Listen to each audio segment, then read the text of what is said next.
Fala galera, estamos aqui em mais um episódio do Podcross.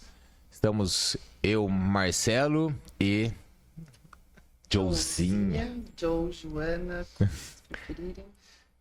E hoje a gente tem o prazer muito grande de receber o Dr. Alexandre Cauê Sakuma, médico da MMI Clinic, para a gente bater um papo muito interessante, muito proveitoso para o pessoal do CrossFit, tá? Que vai agregar, acredito que bastante, né, na visão de vocês de performance, na versão de vocês de saúde. Cauê, boa noite, tudo bem? Fala, gente, beleza? Tranquilo. Cauê, o que eu queria pedir para você primeiramente? Comente sobre nós, sobre a MMI Clinic, por favor. O que temos lá? O que é a MMI Clinic? Beleza. Bom, a MMI Clinic, na verdade, ela é um centro médico que foi... A gente inaugurou, vai fazer agora, acho que 2016, se não me engano, que ela foi inaugurada. E, a princípio, ela tinha sido inaugurada com uma proposta mais dentro só da parte de medicina metabólica. Enfim, eram poucos médicos, na época era só eu, depois eu, mais um que atuava na mesma área que eu e um dermatologista. Só que a gente viu que, até pela própria demanda dos nossos pacientes, né, que seria interessante a gente conseguir oferecer, digamos, as principais especialidades, assim, o máximo de serviço que a gente pudesse, para a gente poder estar atendendo os pacientes dentro do ambiente onde os profissionais eles pudessem conversar. E aí foi daí que a gente acabou transformando a MMI Clinic num centro médico, muitas especialidades. E hoje a MMI ela conta com vários profissionais médicos, nutricionistas, a parte de coaching, e das principais especialidades. Então a gente tem desde clínica médica, endócrino, dermatologista, transplante capilar, reumatologia, gineco, orto, gastro, cirurgia do aparelho digestivo, enfim, tem várias especialidades lá. Para quando o paciente ele precisar de alguma coisa, a gente possa atendê-lo e dentro do ambiente onde os profissionais eles vão conversar. E eu, atualmente, também passo a maior parte dos meus dias lá atendendo a MMI Clinic, os meus pacientes, para a gente fazer essa parte de check-up metabólico. Muito bom. Virou uma referência, né? E algo abrangendo bastante coisa, né? Tudo. Dentro dessa sua parte médica também, obviamente, você dá muita importância à parte da sua atividade física. Uma pessoa que sempre treinou e desde criança experimentando vários esportes, depois eu sei que foi um pouco para corrida, e aí musculação, até que se iniciou no CrossFit como um dos dinossauros aqui de Curitiba, né? Um dos primeiros, né? Um dos desbravadores. Fala dessa história aí do CrossFit pra nós. Como é que foi? Como é que você começou com tênis de corrida? Vamos lá. Mesmo antes do CrossFit, na verdade, que eu...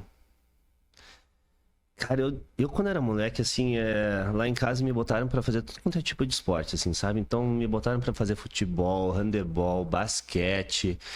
E o esporte que eu mais fiquei jogando na época era tênis. E eu era ruim no tênis, cara.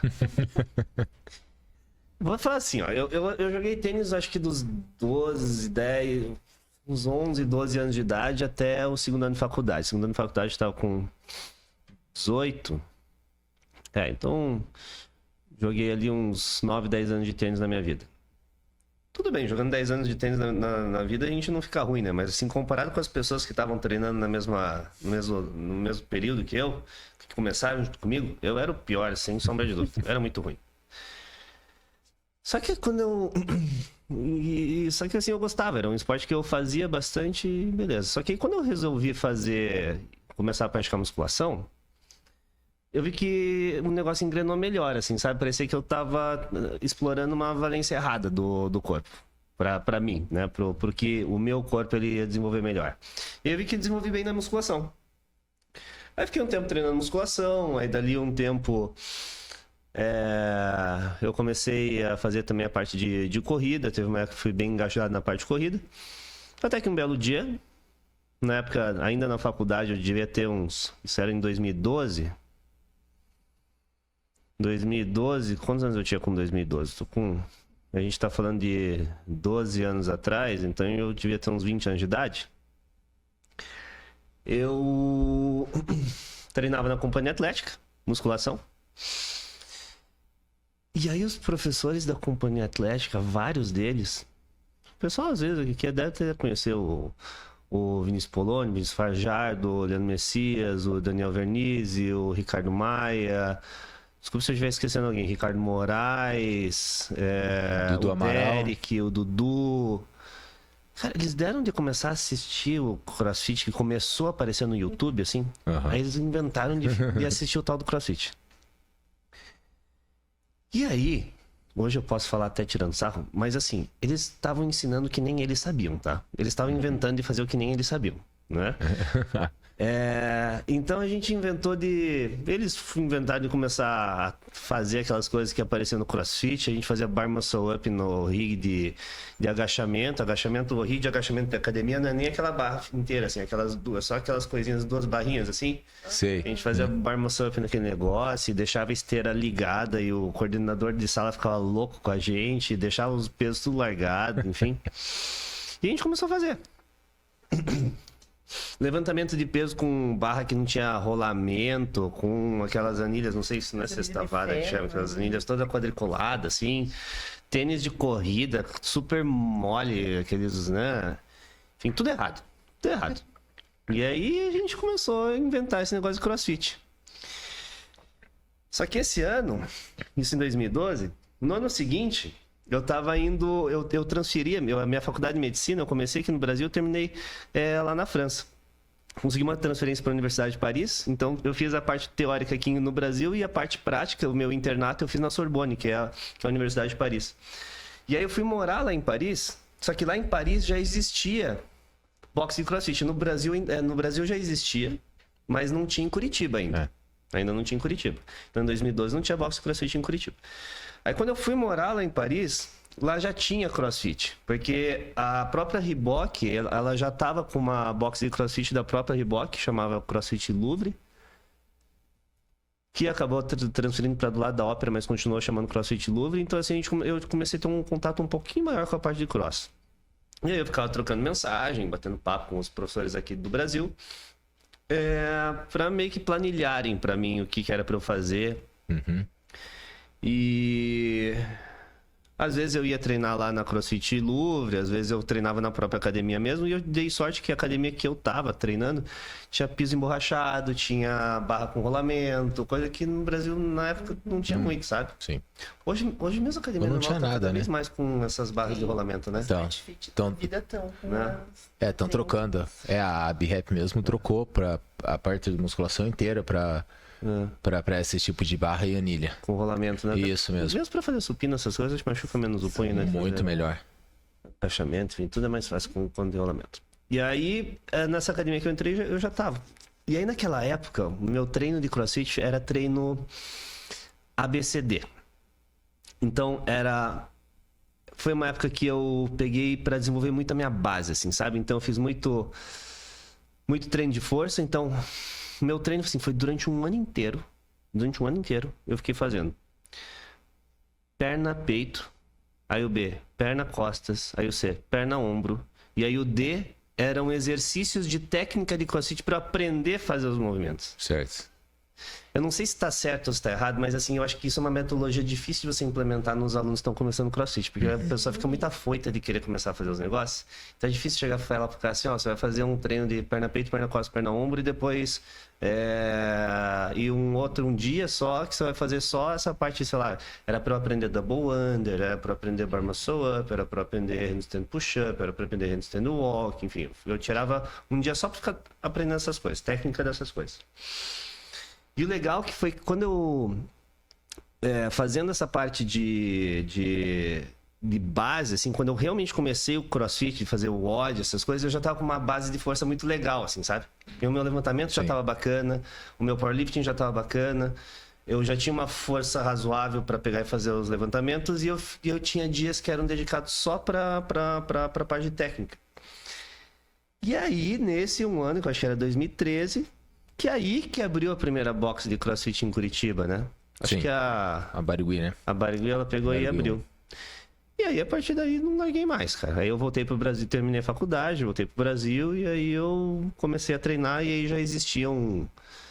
Começou com uma, depois abriram outras duas meio que simultâneas e depois virou 1 milhão, né? Aí tem um monte de boxe hoje em dia. Mas a gente começou, acho que você também, né, Arcelo? Sim. Numa época Foi. que não existia boxe, né? Não. Numa época que não existia boxe. Eu fiz o meu curso, eu conheci o CrossFit em 2012.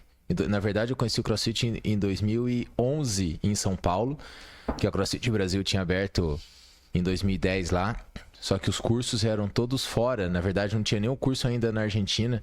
Era o curso nos Estados Unidos. Não tinha condição de ir. E depois até pra Argentina era difícil. Daí eu fiz junto com a Mari, onde eu conheci a Mari, com o Joel, que ele fazia um curso só para difundir o método, mas o curso em si eu fiz só em 2013, quando veio para Goiânia. Foi a segunda turma aqui do Brasil. A primeira foi, acho que em junho ou julho, onde a Tássia fez o primeiro, e aí eu fiz o segundo. E aí... Ah, tinha a Tássia também. A Tássia, na época, Tássia ela tava era na companhia. estagiária da Companhia Atlética. É verdade, tinha esquecido. Nossa, esqueci justo a Tássia. Vai brigar comigo depois. E aí foi... Mas daí depois ali, 2013 até 2015, porque eu fiquei dentro de uma academia, treinando o que dava. O pessoal, aquela história do rig, para você fazer um keeping, um butterfly, tinha que ficar segurando o rig, o crossover, né? Geralmente o crossover tinha aquelas barrinhas, tinha que ficar segurando. Então... Cara, aqui que já me tiraram um sarro de... Sim, de... minhoca manca. Butterfly né? pull-up. Meu Deus, no começo. Até hoje, né? Mas naquela época mais ainda. Mas- Meu Deus do céu. Não conheciam, né? Ninguém conhecia, né? Meu Deus, que retardado. Ah, os fazendo levantamentos aquele troço lá, nada a ver. olímpicos você fazendo também, né? É. Eu também, com tênis de... O meu primeiro tênis foi um tênis da Reebok, que eu achava que era muito legal, mas era um tênis de corrida, sabe? Da Reebok, meio minimalista, assim, então... Mas eu achava que era de CrossFit, então eu fazia CrossFit nessa parte. E foi legal. Eu fazia crossfit no começo com tênis de basquete. Que eu achava que era mais firme, assim. É, Calcanhar. melhor que a de corrida, né? É. Mais ou menos assim, imagine fazer um treino de tênis de basquete hoje em dia. Então você pensa, você tá numa dessa aí há 12 anos, né? De evolução, de conhecendo, e juntamente com essa parte que você foi estudando e aprimorando, essa parte médica, é onde nós queremos chegar no nosso assunto principal, essa junção. Hoje você trabalha com um público variado dentro da clínica, mas você tem atletas dentro da clínica ali. E eu conheço alguns, dentre os que eu mais conheço é a Tássia, que foi, eu acho que é a sua primeira, né? E tá com você até hoje. Aí tem o David também e o Ricardo. Deve ter mais, claro, né? Mas são os que eu conheço, você pode ir falando mais também, sem problema algum. E aí eu queria passar sobre todo esse... Nós queríamos que você comentasse, né, sobre essa parte médica que você faz, desse trabalho com o pessoal do CrossFit para essa performance deles, porque são 3 pessoas que buscam uma performance grande, já performaram bem e performam ainda bem. Sim. Uhum. Então, Eu acho que o legal de eu atender o pessoal do CrossFit é justamente porque é um conhecimento que eu tenho assim na prática, uma vivência que eu tenho na prática, eu sei quais são as demandas, porque assim, hoje eu não tô num ritmo tão puxado de treinamento, porque hoje eu treino, né? Aquela coisa ali, eu treino 1 hora por dia ali, de segunda a sexta, às vezes sábado, né? Com você, com a Mari, enfim. E aquele treino de 1 hora, né? Mas só que assim, eu tive épocas, por exemplo, lá em 2014, mais ou menos, quando eu voltei pro Brasil, eu falei assim, que o Cauê é um dos dinossauros do CrossFit Curitiba. Por quê, né? Porque, realmente, naquela época, o pessoal tava começando e não tinha ninguém, assim, muito de alto rendimento, assim, em Curitiba, né? E eu, naquela época, eu tava treinando 10, 12 sessões de treino por semana. Eu tinha de segunda a sexta 2 sessões, às vezes jogavam pra mim mais alguma coisa no final de semana. Aquele soltinho ali, mas jogavam. E aquilo era o suficiente pra gente estar bem em destaque, né? Eu acho que eu não me considero atleta e nunca fui atleta, porque assim, aí eu acho que é uma coisa assim, mais alta performance ainda do que até onde eu tava. Mas na época era como se fosse alguma pessoa ali de ponta, né? Tinha eu e mais 2 em Curitiba que a gente ficava... No Paraná, vou dizer até, né, que a gente ficava meio que se degladiando ali. Era eu, o Massal, o Maia ali, que a gente ficava brigando um com o outro para ver quem que ganhava o próximo campeonato, né? E naquela época, inclusive, eu até vi uns negócios na internet esses tempos, porque a gente assiste os games, né? De 2010, 2011, 2012. Hoje a gente olha o Kalipa, o Froning competindo nesses games, a gente ganhava aqueles caras mesmo, né? Então mesmo eles também já não tiveram fases mais ou menos. Sim. Os caras estavam no games, os caras estavam no Mundial já. Mas enfim, voltando. É legal porque eu entendo um pouquinho dessas demandas da parte dos atletas, né? Das pessoas de alta performance de CrossFit. Porque o CrossFit, ele difere muito da parte de musculação e da parte bodybuilding, né? Ele explora valências muito diferentes, só volumização muscular e só treinamento de hipertrofia. E o CrossFit ele faz a gente entender que a hipertrofia, muitas vezes, ela é totalmente desencaixada da parte de desenvolvimento de força. O CrossFit, por exemplo, ele mostra que, às vezes, a gente tá tão habituado a fazer aquele treino de musculação que a gente não explora alguns movimentos, algumas valências que, assim, deveriam ter sido exploradas há muito tempo atrás. Funcionalidades do corpo que deveriam estar sendo exploradas há muito tempo. Tem gente que faz musculação é um absurdo que eu acho. Tem gente que faz musculação há 5, 10, 15, 20 anos e treina todo esse tempo e não faz um agachamento livre com amplitude, com 100% de amplitude. O cara treina 10, 12. O que ele ficou fazendo essas décadas todas que são valências que não foram exploradas, né? Eu falo assim, a pessoa está com as valências do corpo muito bem exploradas, a gente consegue fazer um overhead squat reto, porque aí a gente consegue explorar tudo, né? As mobilidades, a isometria, o core, a flexibilidade de quadril e joelho, enfim. E aí não só por essa parte biomecânica, mas também pela parte nutracêutica, pela parte médica e pelas necessidades médicas. Porque as necessidades médicas da parte do CrossFit são diferentes das necessidades médicas, por exemplo, da parte de musculação. A musculação e hipertrofia talvez é muito mais questões de macronutrientes, né? De proteína, carboidrato e gordura. Já o CrossFit, a gente tem toda uma parte de condicionamento, porque ele é um esporte de performance, ele não é um esporte necessariamente de estética. Tanto é verdade que, assim, muitas pessoas começam a fazer CrossFit como uma forma mais lúdica de se colocar em algum tipo de atividade física. E no final das contas, elas acabam gostando não porque elas estão ficando com ganho de massa e perda de gordura. Elas gostam por causa da performance, elas gostam por causa do rendimento, elas gostam porque elas estão vendo que elas estão melhorando ali o rendimento delas. Né? E é isso que prende a pessoa, né? Só que essa parte de performance, essa parte de desenvolvimento de performance são demandas completamente diferentes de você ir lá e fazer dieta com musculação. Eu também atendo a maioria dos meus pacientes é dieta e musculação. Essa é a maioria dos meus pacientes. Mas os pacientes CrossFit são um público à parte, eles são um público especial, porque tem, assim, eu acho que a gente vai passar por alguns pontos, tem algumas necessidades diferentes, algumas demandas diferentes. Porque o CrossFit é assim, né? A gente tem uns botõezinhos no CrossFit. Aí quando a gente aperta um botãozinho, outro sobe. Quando a gente aperta um botãozinho, outro sobe. Porque o CrossFit a gente tem que ser forte. No CrossFit a gente tem que ter cardio bom. A gente tem que ter flexibilidade boa. Enfim, a gente não consegue explorar só um negócio, né? São as 10 valências físicas que eles passam, né? Nem você sabe de qual esse negócio, eu não sei. Mas Poxa, tô achando que eram 3. Não. Tô achando que era muito. 3, 4, 10. São 10. São 10. A gente tem que entender que o corpo, no CrossFit, ele tem que ser uma máquina de condicionamento e não só de condicionamento, mas também da parte de força, né? Da parte de explosão, da parte de agilidade, tem também a parte de estratégia para body. Então, assim, é uma coisa muito mais complexa, né? Do que você ser o atleta do movimento resistido. Sim. E da dieta adequada para aquele momento. E dentro de tudo isso, você tem o controle disso, né? Você tem que ter o controle do movimento. Né? Você saber isso, saber dominar. Isso, você tá lá muito cansado, ter que fazer um movimento complexo que nem um squat snatch com uma carga considerável. Você tem que ter esse controle. Sim, porque nessa hora é a técnica que vai fazer você levantar uma carga alta ou não, né? Não adianta, na força não vai ter mais, uma hora, né? Acabou. Sim. E outra consciência que a gente tem que ter também é porque, assim, por exemplo, eu acho que os meus pacientes, as pessoas que treinam, por exemplo, academia, fazem musculação, Via de regra, né? Assim, no mundo ideal, as pessoas elas têm que treinar mesmo na musculação, sempre chegando à falha, ou assim, na maior parte, né, das fases das épocas de treino, né, dos ciclos de treinamento. O ideal é que a pessoa pegue e chegue até a falha, faça aquela execução daquele movimento até a falha, enfim, no mundo ideal todo mundo faz isso.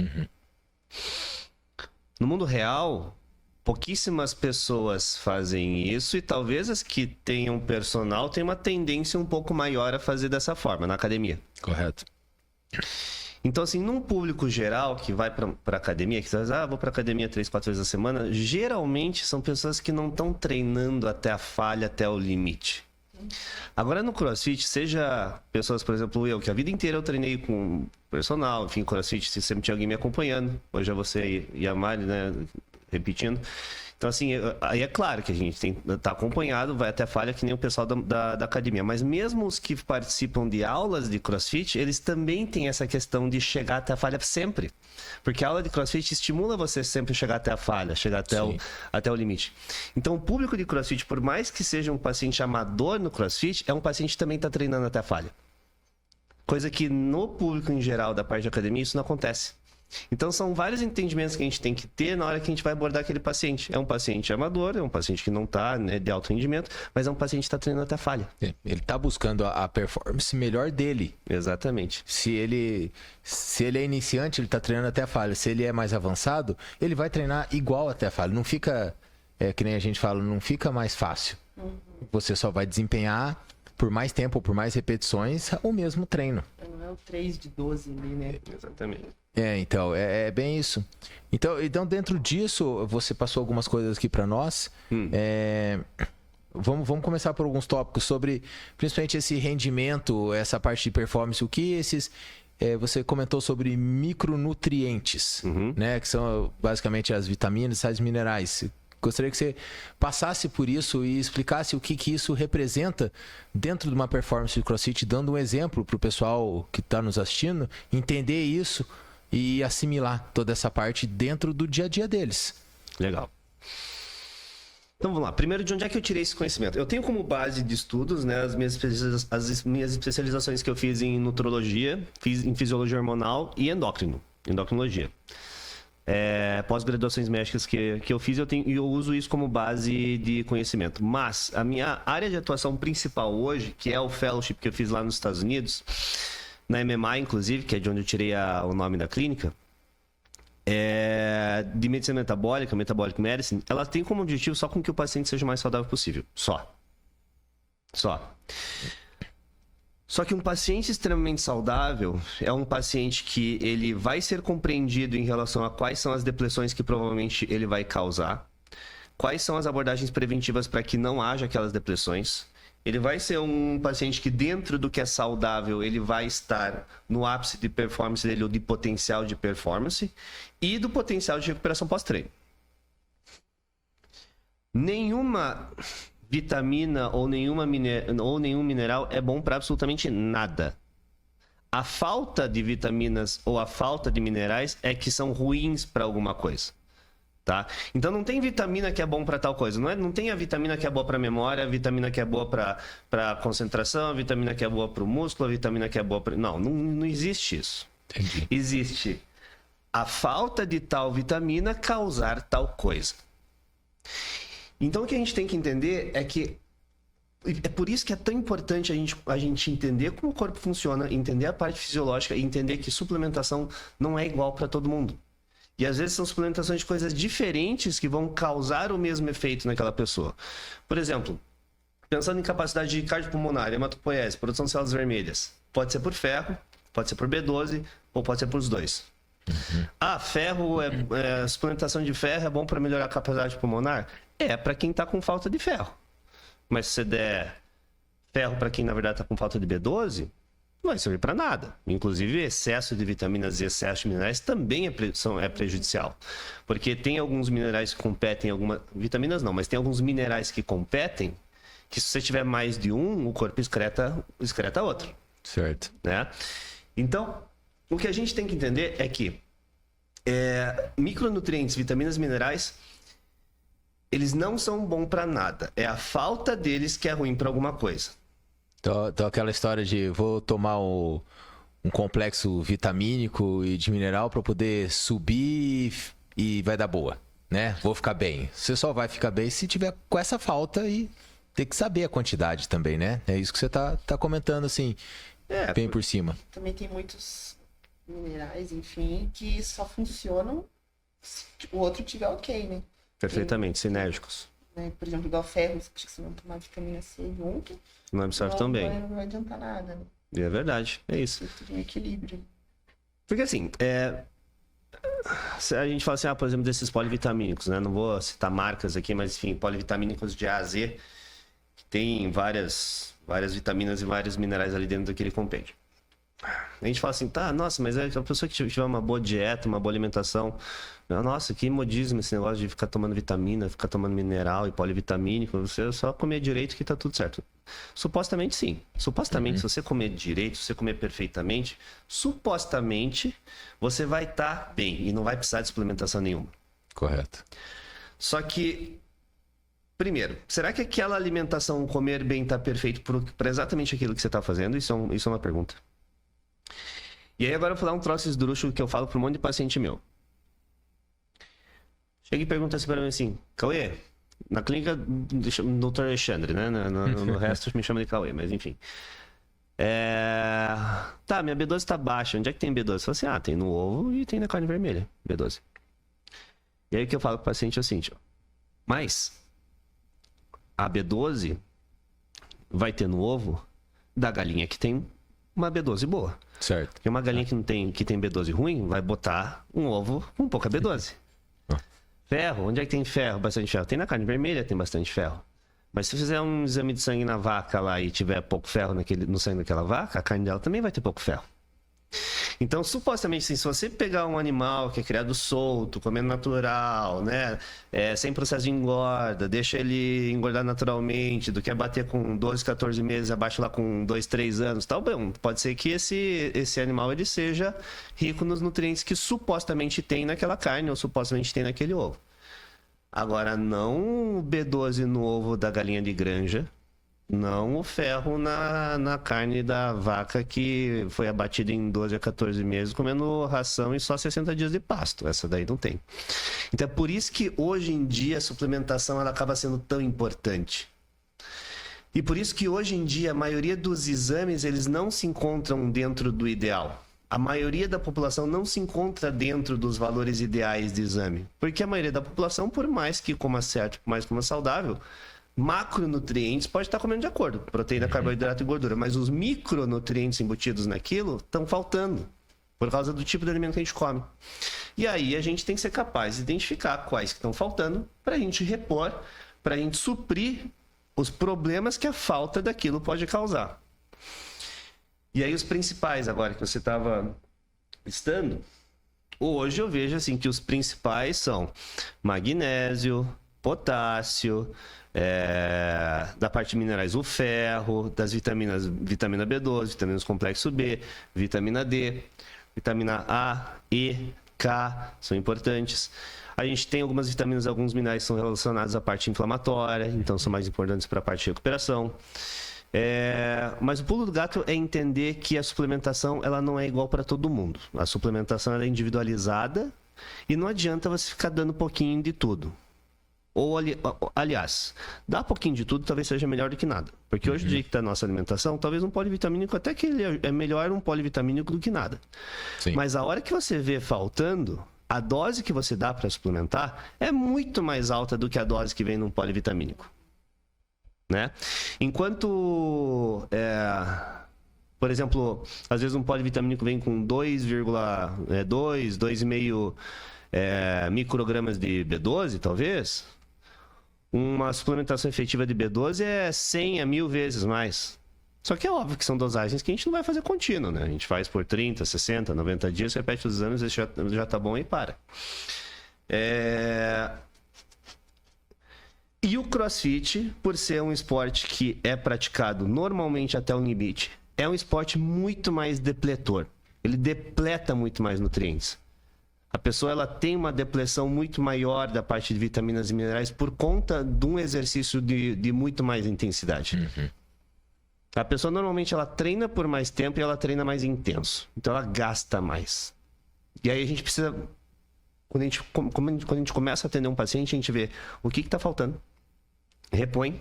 E aí a gente começa a entender o padrão de gasto daquele paciente.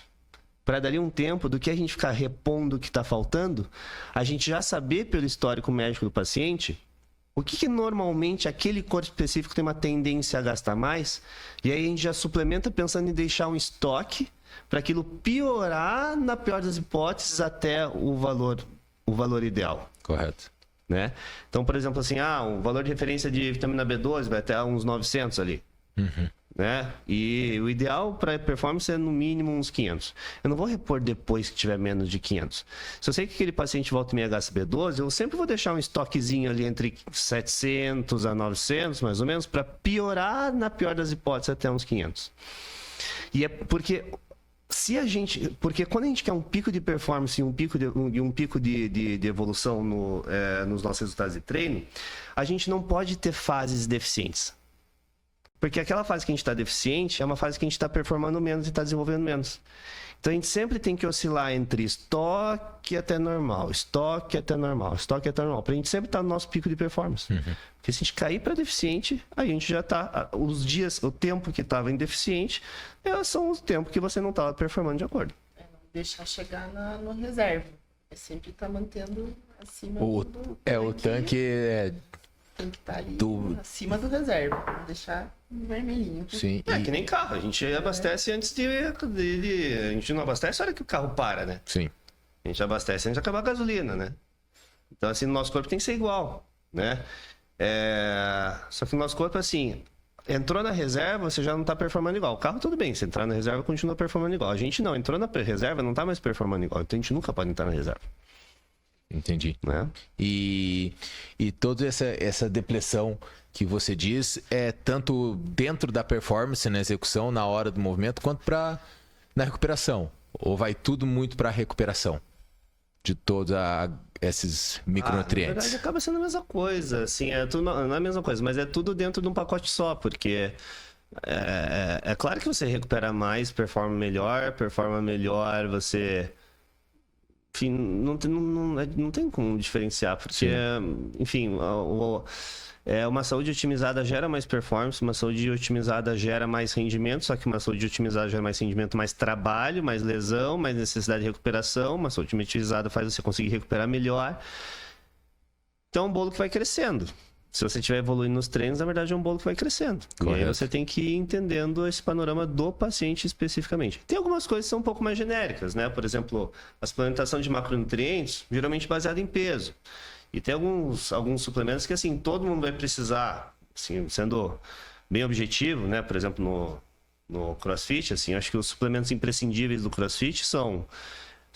muito provavelmente uma abordagem de suplementação proteica, muito provavelmente, porque é difícil a gente bater quantidade de proteína sem suplementação proteica, creatina e beta-alanina. Para o CrossFit, essa é a santíssima trindade, proteína, creatina e beta-alanina. Quanto de creatina? Vai ter que calcular por base de peso, não vou falar. Whey, mesma coisa. E beta-alanina, você vai ter que ficar tomando até parar de sentir o formigamento, porque enquanto você tiver sentido coceira, é por sinal que está faltando. Então, assim, esse é, digamos, a tríade principal que eu acho que todo atleta de CrossFit tinha que tomar. O Whey, ele é mais difundido, a creatina está vindo muito fortemente também, sendo difundida. Mas a beta-alanina, se você puder explicar um pouquinho para nós, cara, a o que ela funciona na parte do CrossFit?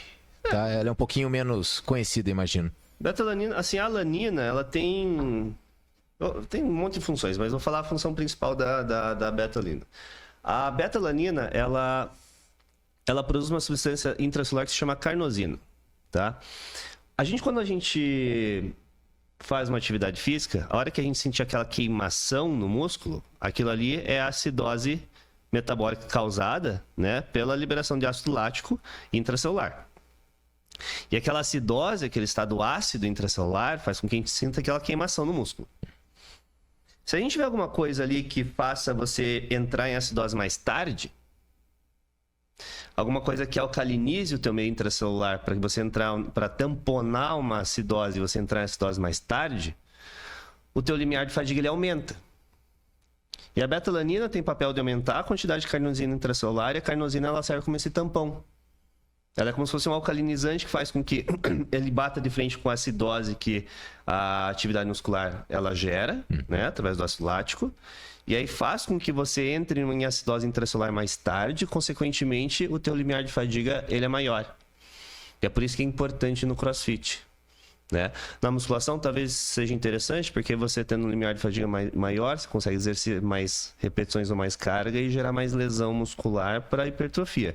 Já no CrossFit isso se reflete em performance, né? A questão de uma Mais rep a repetições. mais, Exatamente. ficar mais um minutinho aguentando Mas, cardio a mais, né? Que o pessoal sempre fala. Mas e a betalanina, ela também ela tem que ser usada a longo prazo, né? Não é uma coisa assim, vou usar por um mês e já vou sentir esses efeitos, né? betalanina, creatina, tudo a longo prazo, independentemente de treino todo dia. Direto. Até uso crônico, né? Tem que usar e trabalhar isso até quando não treina, né? Que nem você disse agora. Sim. Porque muita gente acaba, né? Não treinei, não vou tomar, vou... Hoje é o meu dia de rest, Eu não vou vou tomar. E Não. tem que tomar até no dia que tá de descanso. Né? De descanso, exatamente. E aí, a gente também, para a parte de suplementação de CrossFit, é muito importante a gente entender questões fisiológicas relacionadas à parte neural. Vamos lá, isso é importante também. Quando a gente fala de atividade física, a gente pensa muito em músculo. Por que os caras chineses que têm 10 quilos a menos que eu levanto o dobro de peso meu no levantando? Não, tô sendo exagerado, mas enfim. Por que os caras do mesmo peso que a gente, quando os caras do LPO com o mesmo peso que a gente levantam 50% a mais do que a gente está levantando? Né? Por que tem gente com 80 quilos que faz um terra de 60 quilos e um cara de 80 quilos que faz um terra de 300 quilos? 200 e pouco, enfim, talvez eu esteja exagerando aqui as cargas, mas enfim. Claro que o músculo ele é muito mais condicionado por aquela pessoa ali. Só que a gente tem que entender que é muito importante também de entender quais são as suplementações específicas para a parte neural, porque o atleta de alto rendimento, a principal valência dele não é muscular. Todo atleta de alto rendimento, a principal valência dele é neural. É neuromuscular. Então, a diferença de um atleta normal para um atleta de altíssima performance é a capacidade neuromuscular daquele atleta. É a capacidade que ele tem de jogar um feixe nervoso para conseguir recrutamento de mais fibras e da forma que tem que ser. Seja pela quantidade de fibras ou pela sinergia entre as fibras que ele tem que recrutar. E a fadiga neural também. A capacidade daquele nervo ele conseguir continuar emitindo o mesmo sinal do mesmo estímulo para aquela parte muscular.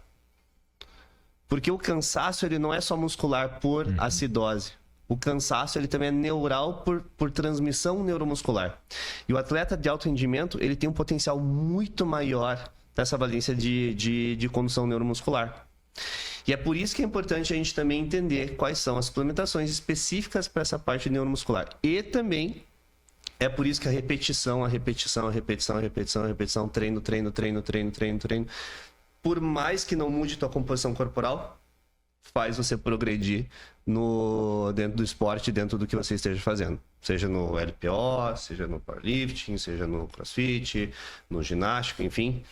E aí a gente também tem algumas suplementações que são específicas para isso. Aí principalmente a parte de vitaminas complexo B e a parte de magnésio e a parte de função mitocondrial, que aí vai desde ribose, CoQ10, PQQ, L-carnitina, enfim. Aí tem uma série de agentes que também são utilizados. Fantástico.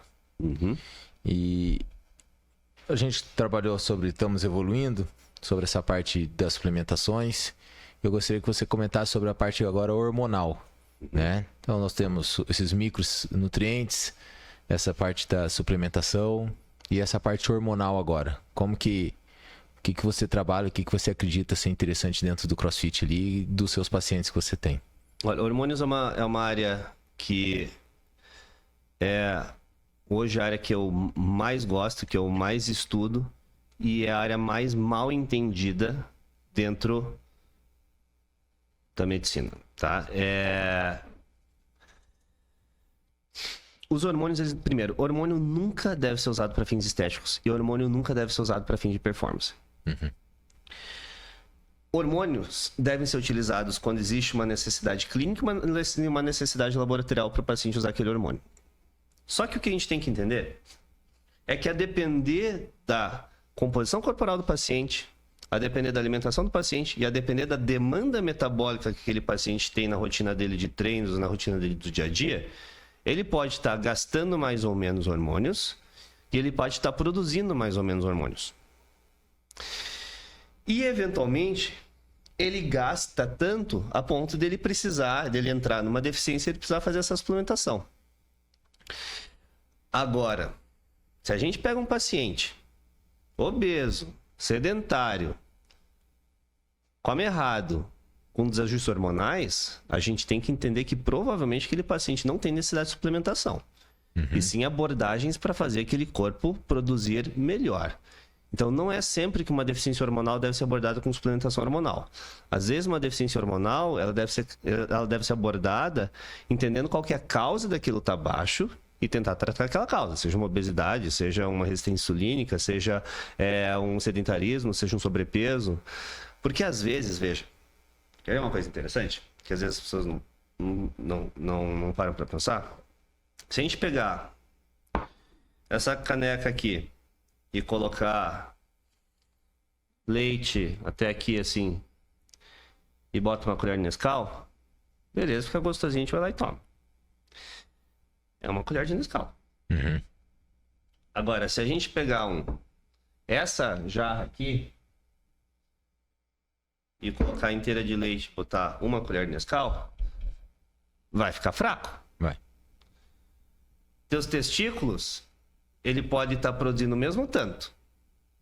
Só que quanto maior for a tua massa corporal, se ele estiver produzindo o mesmo tanto, mais baixo dá os teus exames. Por exemplo, da parte hormonal. Sim. E aí, às vezes, o que o corpo faz?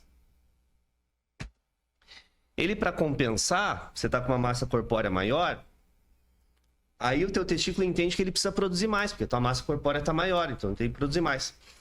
Aí, por um período de tempo, ele vai conseguir dar conta disso.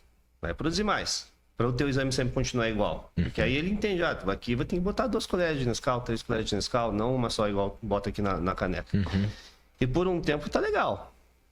Dali um tempo, aquela glândula fica sobrecarregada e não consegue mais produzir tanto daquele jeito. E aí ela começa a voltar à produção normal dela. Ela nem mantém essa alta produção. Não, porque depois de um tempo, toda a glândula, se você é por muito tempo sobrecarregada, depois de um tempo ela não consegue mais ficar naquela sobrecarga o tempo inteiro. Aí ela vai começando a cair a produção nela, até chegar ao normal, digamos, de produção, em vez de excesso de produção para compensar uma massa corpórea maior. E às vezes ela está tão depletada que, inclusive, ela começa a produzir abaixo do normal. Mas mesmo se ela volta a produzir só até o normal, o teu exame já vai começar a dar baixo. Porque você está com um corpo grande para uma produção normal. Corpo grande, produção grande. Corpo normal, produção normal. E aí, quando o corpo tá grande e a produção tá normal, o exame dá baixo, que fica mais diluído. Então, às vezes, não é o caso de a gente pegar e ficar suplementando. É o caso da gente pegar e gerar, por exemplo, uma redução de peso, por exemplo. Né?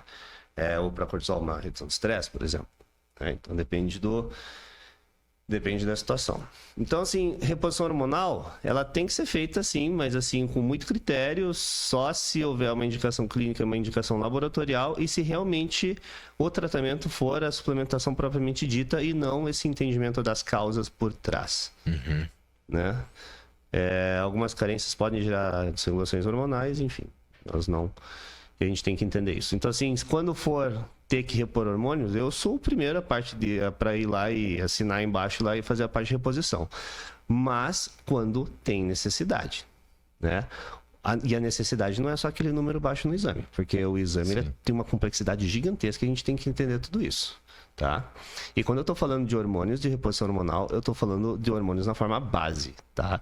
Eu não estou falando de anabolizantes, porque eu não estou falando da parte de anabolizantes, não estou falando da parte de hormônios sintéticos.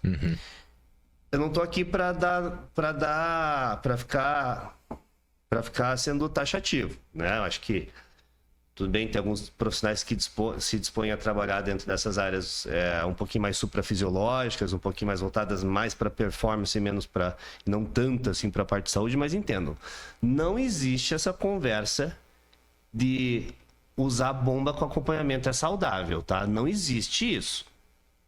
Eu não estou falando que seja errado, mas para abordagem médica é errado, porque a gente não pode fazer. Mas assim, para a pessoa em si, eu não estou falando que seja errado, mas não existe você se colocar numa situação suprafisiológica e acreditar que aquilo é saudável. Porque assim, uma coisa bem básica, por exemplo, é lindo, maravilhoso você ter 1.500 de testosterona pro teu músculo e pra tua gordura. Só que aquela testosterona tá indo pro teu coração, pra tua próstata também.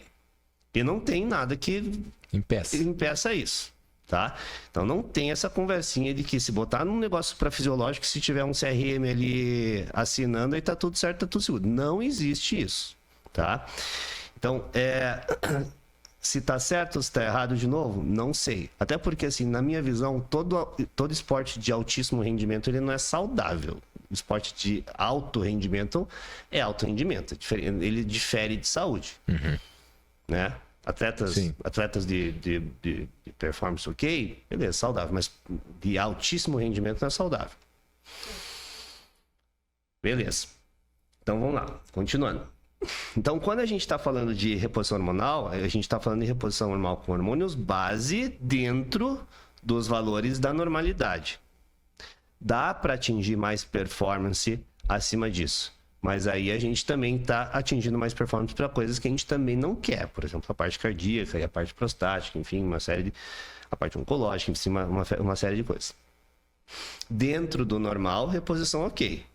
Mas eu tenho plena consciência de que, por exemplo, hoje, eu não vou conseguir, dentro da minha linha de tratamento, e via de regra dentro da medicina a gente só é restrito a esse tipo de abordagem, abordagens com indicação e dentro dos valores de normalidade, eu não consigo atender, por exemplo, um fisiculturista. Uhum.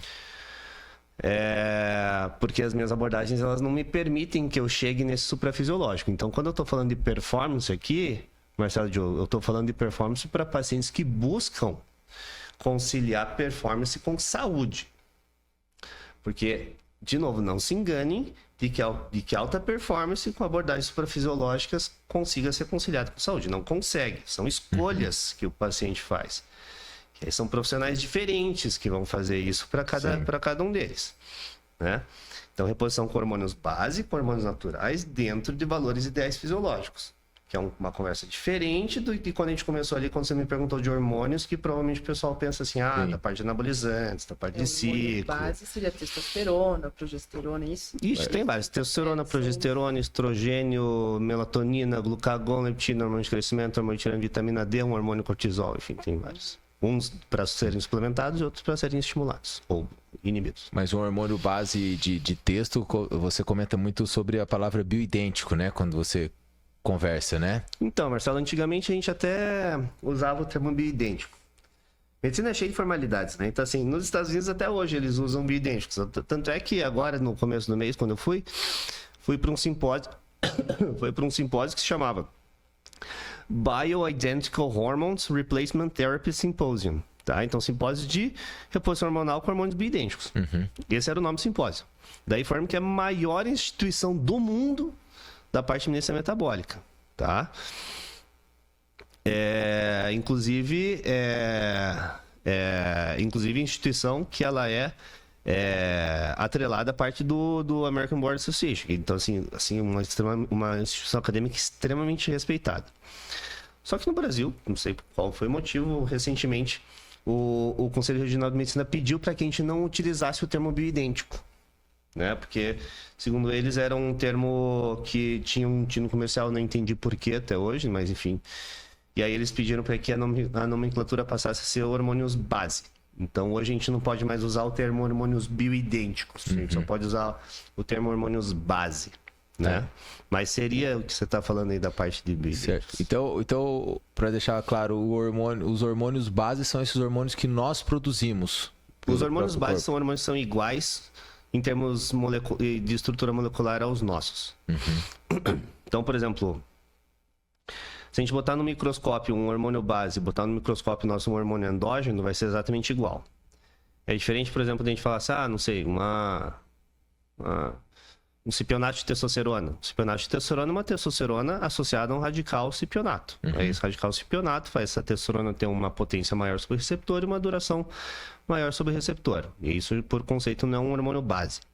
Correto. É um hormônio sintético, é um medicamento sintético de ação hormonal. Então, eles têm, pela simples diferença molecular, ele já não tem uma ação fisiológica mais, independentemente da dose. Né? Não é porque você vai botar um pouquinho só de nitrometano no teu carro que vai deixar de ser nitrometano. Não é gasolina. Sim. Né? Até pódio no tanque cheio tá ok. Passou dali já não é ok. E se não for pódio, pior ainda. Então, hormônios base, se fizer o uso de hormônios base não faz mal. Faz mal sim. Se você usar sem necessidade ou na dose errada, faz mal. Agora, sintético faz mal sempre. Correto. Os SARS entram nesses... Os SARS, eles também são medicamentos de ação hormonal, só que assim, eles não são hormônios associados a radicais. Os SARS, eles são moduladores dos receptores androgênicos. Então, assim, eles não são um hormônio associado a algo que deixa mais potente ou que dure mais. Eles são uma molécula totalmente diferente que age sobre os receptores androgênicos também. Vai ajudar ali, fazer um transporte, uma coisa assim. Perfeitamente. Mas, assim, a ação, ela precisa ser parecida, até porque se a ação não for parecida, o resultado também não vai ser o que a gente quer parecido. Tá, mas ele entra como o quê? O SARS, como medicamento, o SARS é Selective Androgen Receptor Modulators. Então, eles modulam os receptores de androgênio. Então, eles entram como SARS. Essa é a classificação deles, SARS. Sim. Mas é que teve uma época que a princípio era liberado nos Estados Unidos, mas teve um atleta que caiu e foi suspenso por SARMs, né? Então, ele entraria como um esteroide anabólico. Eles sempre foram proibidos. Eles sempre foram proibidos. Eles entram como substância proibida. Ele não é um esteroide anabolizante, porque por conceito de esteroide, ele é uma molécula esteroidal, né? Então, o que são esteroides? Os hormônios, eles vêm de colesterol. Colesterol vira éster de colesterol vira hormônio esteroidal. E é por isso que a gente chama de esteroides, de hormônios esteroidais. São hormônios derivados de ésteres de colesterol. A vitamina D é um hormônio esteroidal. Aí, esteroides anabolizantes são os hormônios esteroidais de ação anabólica. Né? Então, os SARMs, por conceito, eles não são hormônios esteroidais, eles são moléculas à parte. Então, eles não são esteroides. Um corticoide, por exemplo, é um esteroide, né? Tanto é que a gente chama de corticosteroide, né? Os corticosteroides. Mas ele não é um esteroide anabolizante. Já a testosterona é um esteroide anabolizante. O DEA é um esteroide anabolizante. E os sintéticos a gente popularmente acaba chamando de esteroides anabolizantes. Mas na verdade eles são sintéticos. Né? Então, assim, quando é que é importante a reposição hormonal? Ao meu ver, a reposição hormonal, o mais importante da reposição hormonal é para menopausa. Porque aí realmente a gente tem certeza absoluta de que há uma carência hormonal, uma deficiência ou uma ausência hormonal por falta de produção, que só dá para ser sanada através de suplementação. Aí é o caso clássico, inclusive que é o que eu mais trato hoje em dia, que é a parte de reposição hormonal da menopausa, que é que eu faço para minha mãe há 9, 10 anos, sei lá. E afeta a qualidade de vida mesmo da pessoa. Né? E a andropausa também. E a andropausa também. É um pouco menos comum a andropausa do que a menopausa, porque a menopausa 100% das mulheres passa por menopausa. A andropausa tem homem que vai bem até o final da vida. E tem uns que tem, mas tem vergonha de admitir, né? E não vão atrás, né? Porque com vergonha de dizer que não tá bem, não é verdade?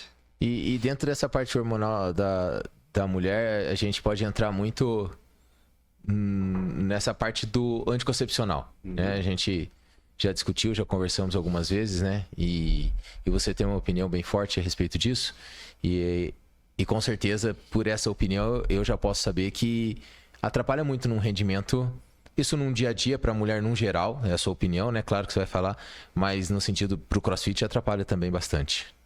Sim. Anticoncepcional é excelente. Porque ele se propõe, que é a contracepção. Tá? Ele é uma droga, um medicamento excelente, funciona super bem para a proposta dele, que é a contracepção. Só que o anticoncepcional, primeiro que ele bloqueia com... Veja, é engraçado, né? Porque assim, a gente tem assim, uma taxação tão grande. Fica usando bomba, trava o testículo, depois não vai mais voltar. Aí fica usando anticoncepcional, aí trava o ovário, aí tá tudo certo. Uhum. Olha, veja, a gente sempre vai seguir os guidelines e a gente sempre vai seguir os protocolos de tratamento que são determinados pelas sociedades médicas. A gente sempre vai seguir esses guidelines de tratamento. Então, não estou aqui para discutir guideline, porque os guidelines eles foram produzidos assim com um embasamento científico extremamente robusto, com uma amostragem grande, com pesquisas sérias, enfim. Então, a gente não está aqui para ficar batendo de frente falando que é para fazer diferente. Sim. Mas anticoncepcional é uma abordagem eletiva. A mulher ela não tem necessidade de usar anticoncepcional. Ela usa de maneira eletiva para não engravidar. Da mesma forma que ela poderia usar camisinha, poderia usar coito interrompido, poderia usar DIU de cobre, DIU de prata, mini DIU comfort, são todas abordagens não hormonais para não engravidar. Anticoncepcional é uma abordagem eletiva. Então a gente precisa entender que apesar de ele exercer muito bem o papel dele de contracepção, ele é atrelado a vários colaterais. Só que por ser um medicamento, tem gente que vai ter os colaterais e tem gente que não vai ter os colaterais. Então eu também não posso ser taxativo e preconceituoso de dizer que anticoncepcional é ruim para todo mundo. Porque como todo medicamento, tem pessoas que têm alguns colaterais e pessoas que têm outros colaterais e tem pessoas que não têm colaterais. Mas via de regra,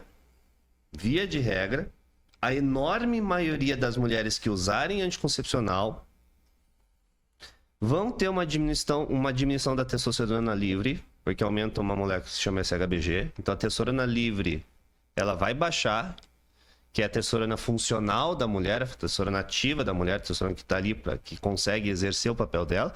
A total, às vezes, até nem baixa. Às vezes, a testosterona total até continua igual. Mas a livre, que é a que funciona, ela vai baixar, por causa do aumento da SHBG. Anticoncepcional, sabidamente, aumenta risco cardiovascular, tromboembólico, hepático, colesterol e câncer. Tá? Não sei quão cancerígeno é o anticoncepcional versus anabolizante se a gente for padronizar algum tipo de dosagem. Uhum. Tá? Porque a gente tem que ver assim, que, né, enquanto anticoncepcional não é, a mulher não vai falar assim, não, quero tomar 3 pílulas por dia ali pra ter certeza. Não, toda mulher toma só uma e pronto, né? Claro. Agora, é difícil a gente traçar esse paralelo, porque talvez anabolizantes, sim, tem uma infinidade de dosagem que a pessoa pode tomar. E esses são colaterais que acontecem. E é óbvio que isso vai influenciar na performance da mulher. A enorme maioria das mulheres vai apresentar algo, não tudo, mas alguma dos sintomas. Inchaço, queda de cabelo, espinha, acne, acúmulo de gordura, perda de massa muscular, baixa da libido. Libido é uma coisa interessante. A libido ela é multifatorial, mas ela está muito relacionada à boa função hormonal. Então, uma mulher com baixa libido, via de regra, tem uma função hormonal ruim e tem um potencial de performance pior. Uhum. E o anticoncepcional, ele baixa a libido. Né? Então, assim, às vezes uma coisinha que eu boto de exemplo, baixa a libido. Se está baixando a libido, é sinal de que o potencial de performance ele piora.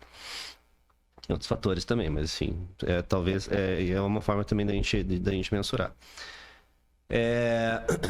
E dá para usar anticoncepcional com reposição hormonal, abordagens hormonais associadas por cima? Não. Primeiro vai virar uma lambança, né? Sim. E segundo que não tem como você competir com uma coisa sintética, porque o sintético ele tem a responsabilidade de funcionar mesmo em situações hostis para ele exercer aquele papel dele que é para a mulher não engravidar. Ele tem uma potência maior. Então ele sempre vai ter preferência pelo receptor e mais potência de se manter ligado no receptor, né? Então não dá para misturar as duas coisas. A gente vai ter que escolher. Agora, tem mulheres que tomam anticoncepcional e que a gente vê que estão super bem, que não acontece nada. Tem mulheres que usam Mirena, Cailina, enfim, são dispositivos intrauterinos com hormônios que se adaptam super bem e tudo bem. Aí essas mulheres a gente consegue, essas pacientes a gente consegue trabalhar em conjunto ali. Mas se a gente identificar que aquilo está gerando conflito metabólico, conflito hormonal, esqueça, escolhas. Vai ter que mudar o método. Porque senão a gente não vai conseguir atingir o nosso pico de performance, tá? Você não vai ver uma atleta nas Olimpíadas que usa anticoncepcional. Isso não existe. Né? Em esporte de alto rendimento usando anticoncepcional. Isso não existe.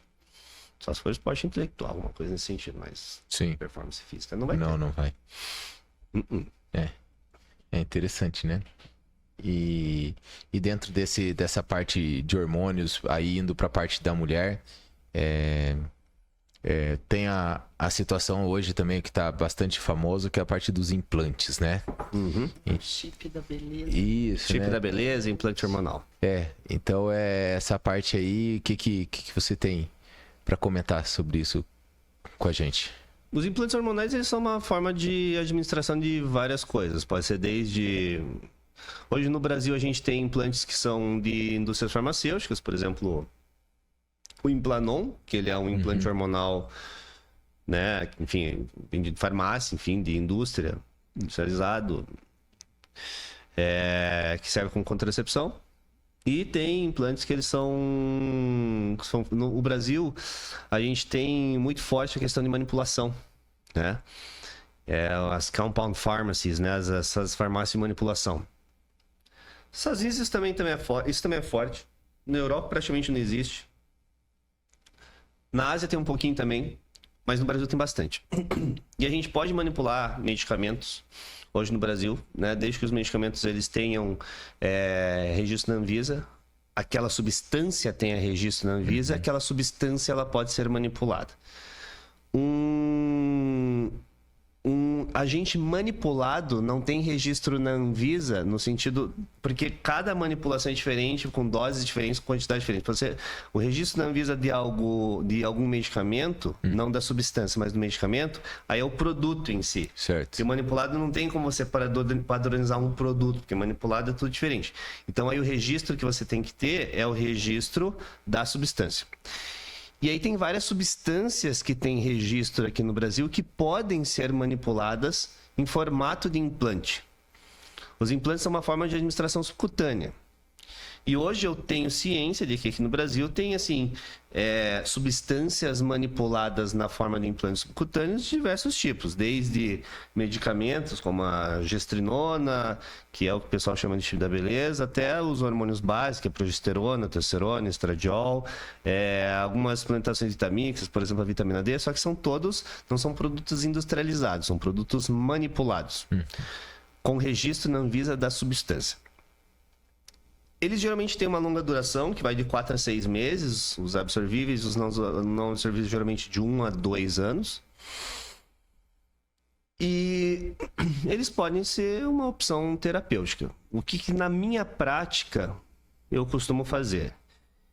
Na minha prática eu costumo evitar abordagens que me gerem pouca flexibilidade. Né?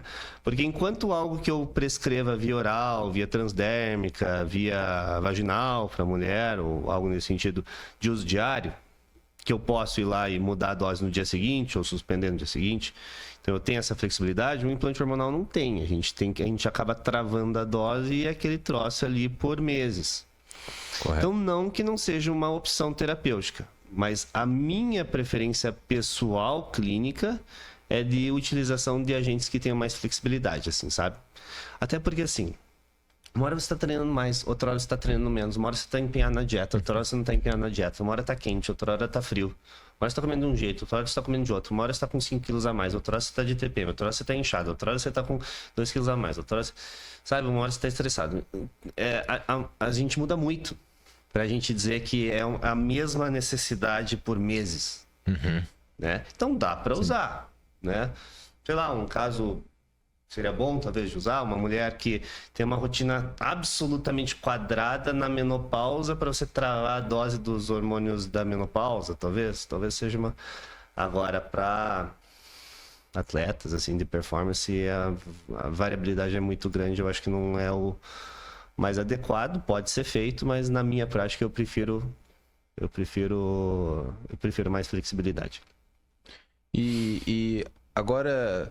Mas eu faço. Na clínica, sim, eventualmente a gente faz. Mas, assim, são casos bem específicos. Uma tendência, né? A gente vê muita mulher usando para fins estéticos mesmo. Não é por performance ou por deficiência ou alguma coisa assim. Ela não... Tanto que o nome, chip da beleza, é muito tendencioso, né? Com certeza. E isso acabou levando muitas mulheres a fazer esses implantes em lugares que não são registrados, ter problemas depois, enfim. Então, sim, né? Hoje não sou eu que faço colocação na clínica, é o ginecologista que faz a colocação desses implantes hormonais, assim, mas assim, cada vez casos mais restritos, assim, isso é muito pouco que a gente utiliza isso hoje em dia. Mais esses outros trabalhos. E Cauê, passando dessa parte que nós estamos seguindo uma sequência interessante, tem a outra sequência dentro do CrossFit e dentro de qualquer parte de performance, óbvio, né? Até para quem é amador, até praticante de atividade física, mas como o nosso foco aqui é a parte do CrossFit, essas novas abordagens médicas de lesão, né? Machuquei, né? O que nós temos para trabalhar essa parte de abordagem médica, esses tratamentos? O que você pode trabalhar com isso lá na clínica com os seus atletas, assim? Cara, eu tô apaixonado nessa área. Deixa eu falar. Isso daí é legal. Ó, a gente costuma falar assim, né? Quando a gente estuda no Brasil, a gente estuda sobre o que está sendo feito. Sobre o que os teus colegas já estão fazendo. Quando a gente estuda nos Estados Unidos, a gente estuda sobre as coisas que talvez vão ser feitas no Brasil no futuro. Né? Porque tem muita coisa que a gente fala assim no Brasil, assim, não tem registro. Não é que não tem registro porque não pode, não tem registro porque está atrasado e ainda não foi atrás de toda a papelada para registrar. Certo. Que é o que aconteceu, por exemplo, sei lá, com a melatonina, lá atrás, antigamente. Melatonina não tem registro. Aí parece, melatonina não pode usar, é proibido. Sim. Não é que não tem registro, né? Porque não pode. Não tem registro porque ainda não foram atrás de registrar. É isso. E essa parte de medicina regenerativa, eu vi...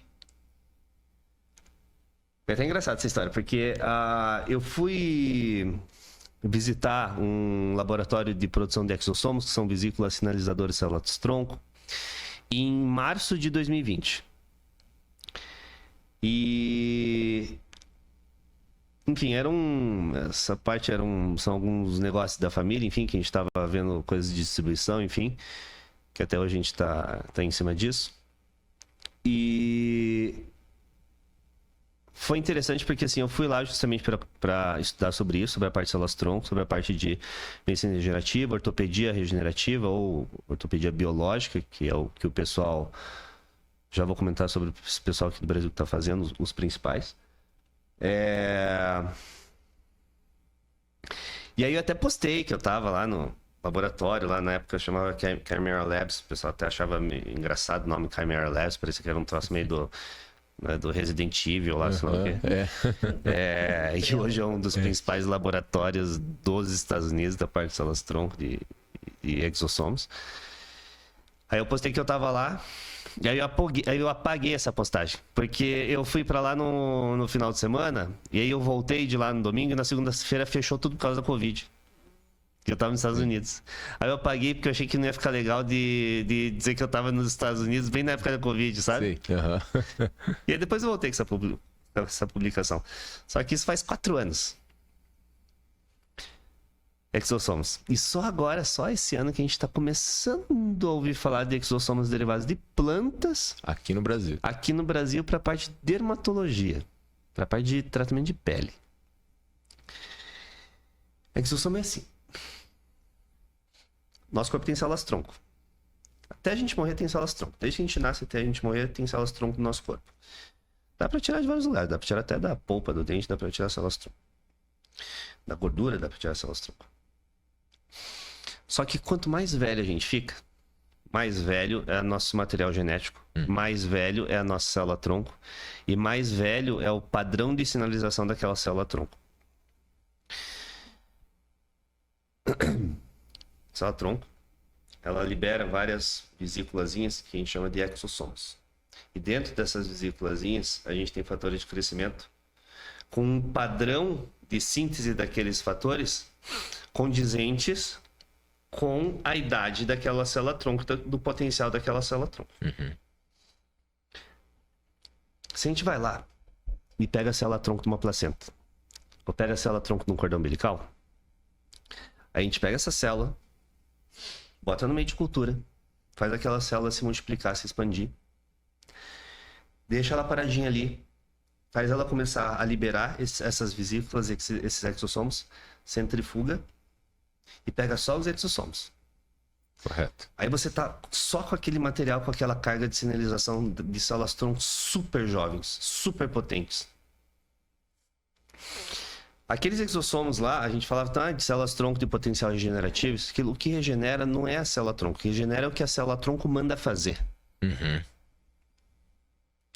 Esses exossomos aqui, você pode pôr no rosto para produção de colágeno, você pode pôr no couro cabeludo para manutenção ou melhora da parte capilar. Uma pessoa que tiver uma lesão nervosa, você pode fazer uma injeção de exossomos para tentar viabilizar aquela reconstituição nervosa, tá? Existem alguns estudos já de trauma medular, de pessoas paraplégicas, com injeção intratecal, que é dentro da medula óssea de células-tronco, para retomar pelo menos parte da função perdida, uma pessoa ficou paraplégica. Os exossomos, eles têm um potencial muito potente anti-inflamatório e imunomodulador, então eles podem ser feitos, por exemplo, endovenosos para fins de doenças autoimunes, enfim, isso daqui não... Veja, eu não estou divulgando procedimentos médicos não permitidos no Brasil. Estou falando quais são as pesquisas que estão sendo feitas já em relação às células-tronco com potencial já descrito de melhora, tá? Nem adianta eu divulgar esse tipo isso nem tem como ser uma divulgação, até porque isso não tem nem disponível no Brasil ainda. Os exossomos derivados de células humanas, tá? Então, estou falando a título de curiosidade. São os estudos lá dos Estados Unidos. Estados Unidos, exatamente. Uhum. E esses exossomos, eles podem ser feitos para lesões, por exemplo, articulares, tendíneas e ligamentares, porque eles têm um potencial absurdo de regeneração. Né, de reconstituição de lesões, por exemplo. Ou de diminuição de inflamação, porque hoje a gente sabe que as lesões articulares, elas geram diminuição de capacidade de mobilidade muito mais pela dor e pela inflamação do que pela lesão propriamente dita. Uma osteoartrose, uma artrose, ela é um limitante muito mais pela dor e pela inflamação do que pela lesão propriamente dita. E os exossomos, eles têm um potencial anti-inflamatório muito grande, e mediador inflamatório e imunológico muito grande. Porque até então, a perspectiva que a gente tinha da ortopedia era sintomático, ou injeção de ácido hialurônico para lubrificação, ou injeção de corticoide, só que corticoide arrebenta, porque corticoide desgasta muito o osso e a articulação. Mascara, dor. E mascara dor, isso você vai fazer, ou cirurgia, né? E agora a gente tem essa nova linha de tratamento, que são os exossomos. O que é feito hoje no Brasil? E isso, inclusive divulgação de abordagem médica, enfim, isso daqui sim já é feito e se for o caso, inclusive busquem fazer isso, porque é muito interessante. Eu tenho assim, eu tenho o privilégio de hoje ter contato com médicos dos centros de referência médicos no Brasil. Tá? Isso vem graças aos meus pais, né? Os meus pais, eles têm uma empresa médica bem grande nos Estados Unidos, em São Paulo, e é uma empresa extremamente engajada nos principais centros médicos de São Paulo. Então, Sírio-Libanês, Albert Einstein, HCOR, USP, Escola Paulista de Medicina, eles estão dentro de todos esses centros.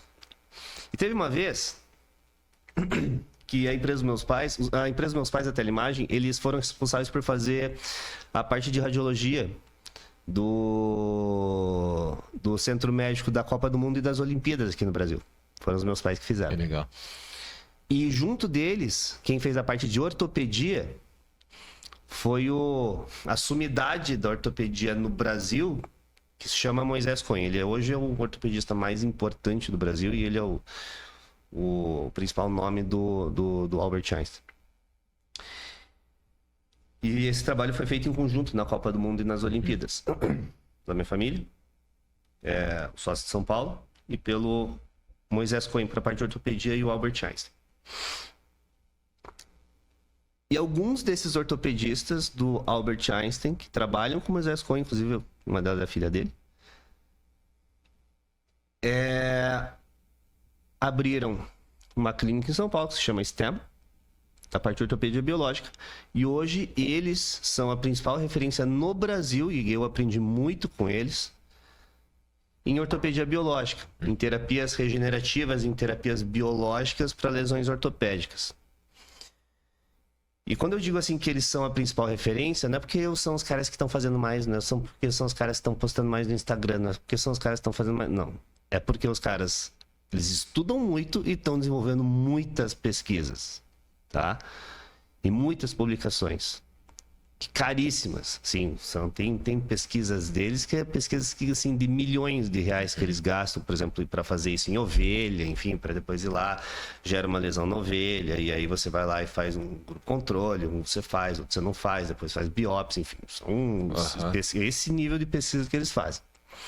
Caríssimas e dificílimo de liberar para fazer. Então, é nesse nível. É óbvio, né? Também Albert Einstein, enfim, não tem pra onde fugir, né? Os caras são bons e pronto. E aí, com eles, eu aprendi muito sobre essa parte de regeneração de lesões. Aqui em Curitiba, de maneira muito tímida, talvez um ou outro médico esteja começando a fazer isso. Mas, assim, sinceramente, se tiver a oportunidade melhor de ir para São Paulo com o pessoal que está extremamente bem respaldado em termos acadêmicos, com terapias derivadas ou da medula óssea, de aspirado de medula óssea, e eu aqui nem ortopedista falando dessa parte, né? Mas é porque realmente isso é interessante. Ou de aspirado de medula óssea, ou de plasma rico em plaqueta, que talvez isso seja um pouco controverso ainda, porque não é 100% resguardado pelo conselho, mas eventualmente isso pode ser aplicado. Eu fiz meu braço. Plasma rico em plaqueta. Ou lipogens, que você tira, é como se você fizesse uma mini lipoaspiração. Sim. Aí você pega a tua gordura, aí você separa as células tronco da tua gordura e você injeta dentro da articulação. Correto. Tá? Então, hoje essas são as abordagens mais avançadas e mais modernas dentro da ortopedia para a parte de abordagens de medicina regenerativa e medicina biológica. No Brasil. No mundo. No mundo. No mundo. Que tem hoje disponível para ser feito em humanos, liberado e pode ser feito no mundo. Isso é o que existe de mais avançado no mundo. Tá? E a gente tem pertinho da gente aqui em São Paulo. Mas voltando um pouquinho sobre o Exossomos, esses estudos, até chegar, vamos colocar que com certeza vai ser liberado antes lá nos Estados Unidos do que em outro lugar do mundo, né? E aqui no Brasil nós não vamos nem comentar sobre essa parte. Mas quanto tempo você imagina isso? Marcelo. Porque nós estamos falando desde 4 anos, né? De 2020. Faz 4 anos que eu vi, só agora liberou só derivado de planta. Não sei, cara. Não, isso aí já não. Aí isso é algo. É muito. Respondeu, eu tô chutando.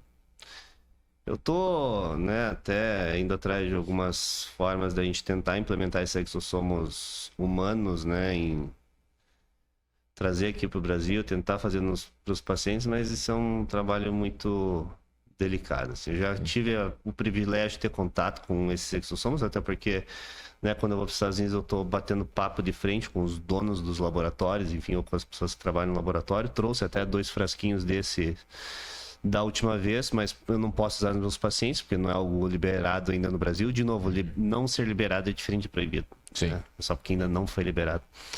Trouxe 2 frasquinhos desses para uso lá em casa, lá para os meus pais. Eles fiz para eles no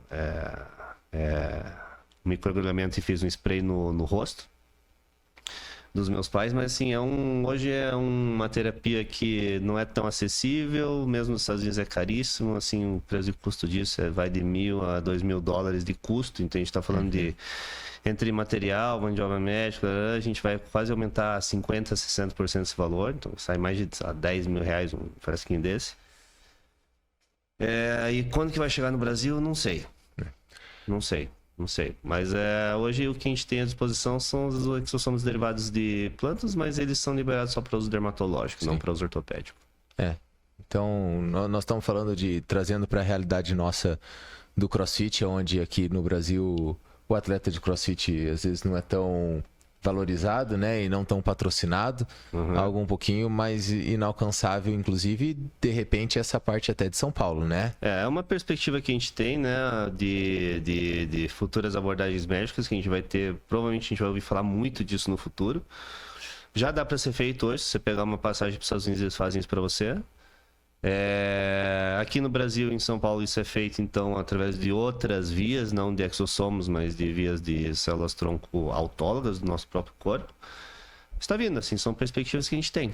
São perspectivas que a gente tem. E a gente tem que estar estudando aí para quando vier a gente estar preparado. Sim. Já vão congelando, né? Os cordões umbilicais, os placentas dos filhos de vocês.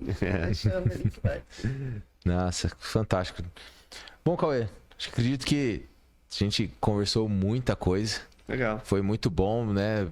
Dessa parte do CrossFit. Acredito que nós temos ainda alguns assuntos muito grandes que você pode trazer aqui para nós, né? Mas a gente já deixa guardado para um convite já para um segundo episódio. Né? A gente aí trabalha no quesito até um pouquinho mais de saúde, um pouquinho de outras situações que a clínica e você tem também para trazer, que é uma gama muito, muito grande mesmo. Então nós temos muito a agradecer você, tá? Pela essa grande explicação, essa grande didática. Acredito que foi para pessoas que são leigas no assunto, vão conseguir entender. Legal. Valeu, obrigado pelo convite aí todo mundo. Joe. Obrigado, Joe. Obrigado, Marcelo. Lies também, obrigado. Obrigada, foi bem esclarecedor, né? E qualquer dúvida, só mandar um alô aí que a gente tem contato e bate um papo também. E é só ligar na MMA Clinic também. Beleza, gente. Valeu. Galerinha, muito obrigado. Aquela coisa que eu sempre falo, que eu sempre gosto de falar, né? Curte, compartilha, comenta embaixo, ativa o sininho. Obrigado. Valeu. Até mais. Galera, valeu. Valeu.